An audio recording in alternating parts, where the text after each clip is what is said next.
علاقه شيكابالا بالاعلام علاقه يعني زي ما بيقولوا ايه، علاقه عكسيه. يعني شيكابالا ما بيحبش الاعلام، وعشان برضه نقول للراجل يعني من وراه جاله عقود وجاله عروض كتير برضه، والراجل بيرفض. يعني لعيب كوره بيرفض فلوس. هو شيكابالا في حتتين. الحته الاولانيه ان هو بيتكسف جدا. يعني هو بيخلي بالك في فرق، ان هو في ناس فاكره ان هو ما بيعرفش يتكلم. هو بيعرف يتكلم كويس جدا. يعني يعني لو طلع قدام كاميرا بيعرف يتكلم كويس جدا، لكن هو بيتكسف. دي نقطه. النقطه الثانيه ان شيكابالا مؤمن ان هو انا لعيب كوره، مفيش حاجه اعملها ان انا العب كوره بس. ودي حاجه مش وحشه. يعني حاجه بالنسبه، يعني هو بيفكر كده، ما تقدرش ان انت تاخدها عليه. هو راجل شايف كده. في ناس تانية بتبقى فاكره.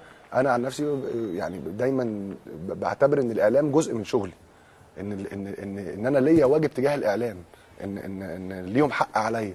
فكل لعيب وكل بني ادم في الدنيا بيبقى ليه فكر، لا ده غلط ولا ده غلط. وجود شيكابالا في نادي الزمالك حاجه بتريح ميدو، ولا طبعا. دايما بيقولوا يعني ايه، هو دايما بيقولوا في نادي الزمالك يعني مفيش فرقه بتقف على لعيب. نشوف عروض احتراف الفتره اللي فاتت، ساعات لميدو، ساعات شيكابالا، ساعات لعمرو زكي.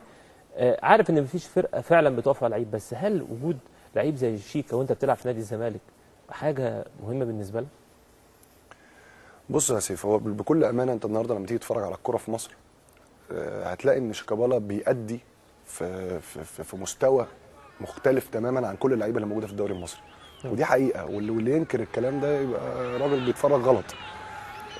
شيكابالا كان عامل رئيسي في فوز نادي الزمالك بمباريات كتيره جدا في السنين الاخيره، زي ما ميسي عامل رئيسي في فوز برشلونه بمباريات كتيره جدا، او اللحظه اللي النجم لازم يظهر فيها عشان يحسم بطوله او 3 نقط لفرقته. شيكابالا ظهر في كل المواقف دي.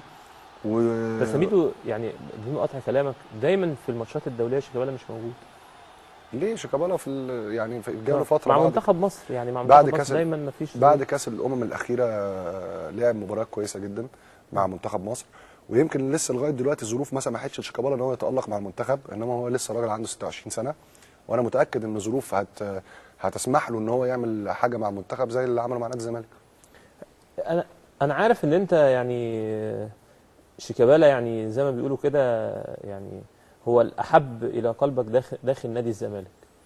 مخرجنا كده مصطفى بدران عامل له هديه صغيره، انت بقى تقول له كل سنه وانت طيب وتقدمها. اقدم الفقره؟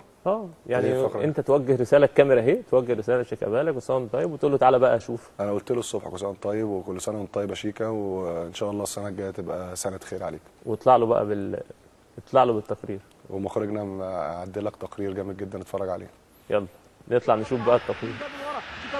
شيكابالا